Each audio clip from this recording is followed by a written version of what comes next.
Há pouco mais de um ano, pesquisadores brasileiros e americanos unidos em um consórcio científico comemoravam os primeiros resultados de uma inédita interface neural, um dispositivo capaz de conectar o cérebro humano a um aparelho externo que poderia ser a esperança daqueles sem os movimentos de braços e pernas.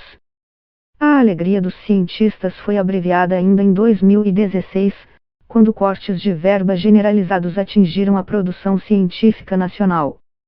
No caso do consórcio, primeiro, os testes foram paralisados. Depois, o time foi desmantelado.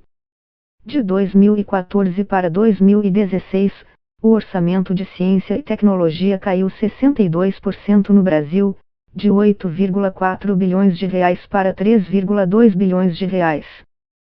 Sem dinheiro no país, parte dos cientistas foi para o exterior e os testes tiveram que esperar. Todos são procedimentos muito caros. Fizemos um lote de testes e foi quando o Brasil entrou nessa crise e faltou dinheiro para todo mundo, diz Mário Gazzero, pesquisador na USP São Carlos, professor da Universidade Federal do ABC e um dos que encabeçam o projeto.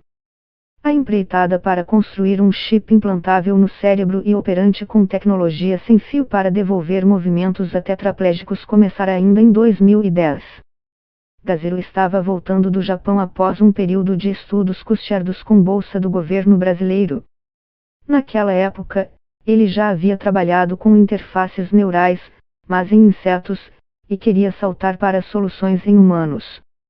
Foi quando conheceu o pesquisador americano Stephen Sadov, que há 15 anos pesquisava um material para interfaces neurais que pudesse ser espetado no cérebro apenas uma vez e ali ficasse para o resto da vida, sem irritar os anticorpos do entorno. O material dele era flexível e permitia uma inserção cerebral sem causar traumas. O eletrodo que ele desenvolveu é como uma folhinha de papel, que precisa ser inserida no córtex cerebral. Ninguém faz isso hoje, explica Gazzero.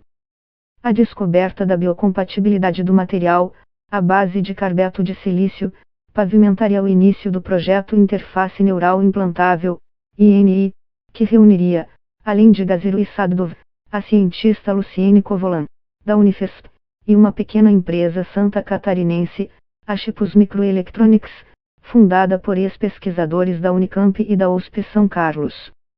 Juntos, eles buscavam desenvolver um chip minúsculo, que transmitiria, via tecnologia wireless, ordens do cérebro a uma máquina fora do corpo humano, que executaria os movimentos que os membros dos tetraplégicos não conseguem fazer. Se bem sucedida, a pequena interface seria o elo que finalmente conectaria humanos e exoesqueletos.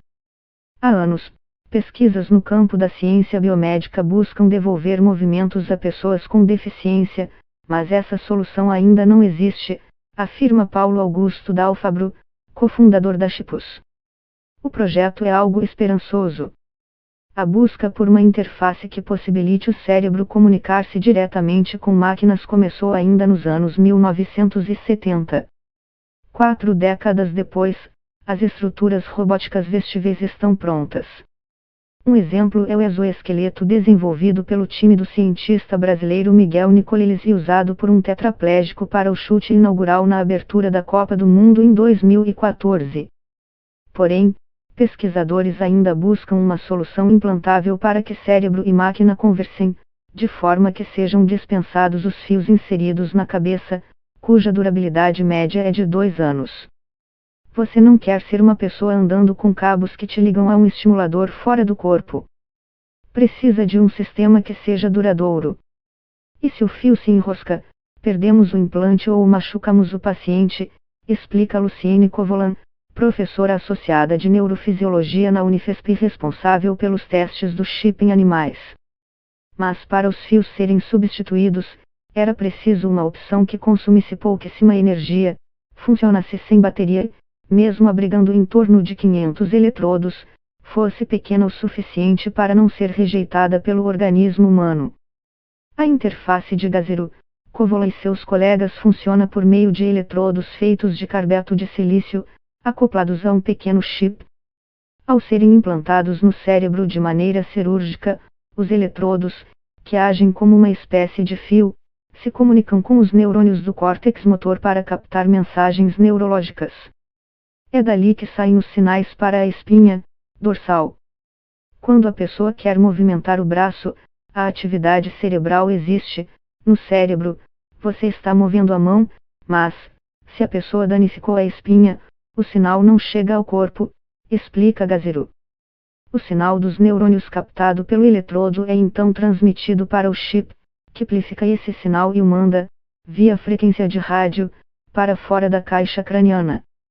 Uma antena externa, no couro cabeludo, capta a mensagem inicial dos neurônios e a envia para a estrutura robótica acoplada ao corpo do paciente, que responde aos sinais do cérebro, movendo o membro solicitado. Nos primeiros testes em animais, os eletrodos se mostraram resistentes e biocompatíveis com o cérebro, o que, em tese, faria com que o material durasse a vida toda. Uma única cirurgia seria necessária, para inserir o chip, que não precisaria ser reposto. O cérebro é extremamente sensível. Cada vez que você espetalia um eletrodo, é uma agressão ao tecido nervoso. Você não quer abrir o cérebro a cada 2 anos e espetar esse eletrodo lá, explica Kovolan. Hoje há interfaces com fios atravessando a caixa craniana, mas elas trazem a possibilidade de infecção e podem causar traumas fatais. A nossa solução seria colocar os eletrodos dentro da cabeça do paciente e nunca mais abri-la. Poderia ser feito com crianças, e nunca mais precisaria repor, aponta Gaziru. Em 2012, 2 anos após a aproximação inicial entre Gaziru e Sadov, o cientista americano conseguiu uma bolsa para ser professor visitante na USP São Carlos e participar das pesquisas. O dinheiro veio pelo programa Ciências Sem Fronteiras, que buscava, além de enviar pesquisadores brasileiros para o exterior, trazer cientistas de alto impacto para o Brasil. Em meados de 2015, com a primeira geração da interface pronta, os testes em animais começaram, e os resultados foram animadores. Nos nossos dados preliminares,